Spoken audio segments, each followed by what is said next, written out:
అందరికీ వసంత పంచమి శుభాకాంక్షలు.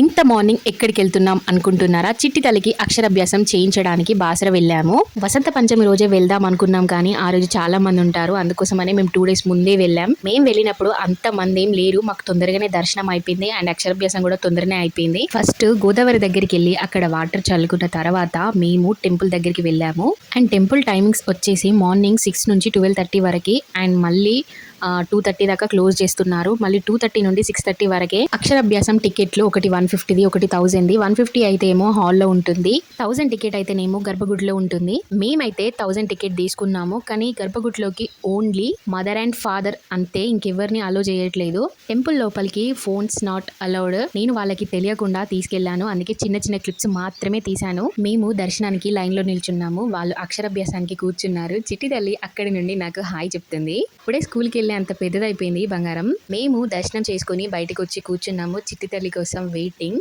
మొత్తానికి 1 hour తర్వాత బయటకు వచ్చింది.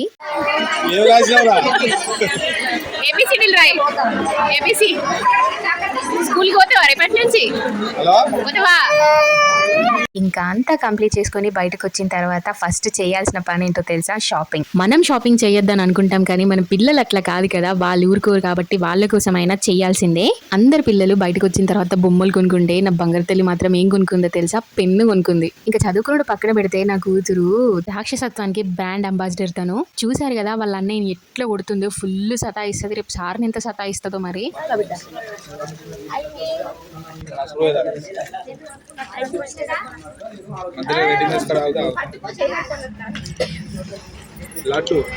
ఎవరికి పెడతావు?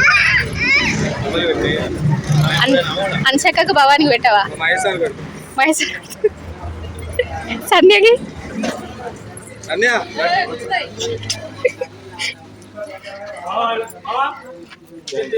బాగుందా? లడ్డు బాగుందా? ఇంకేదన్నా బాగుందా?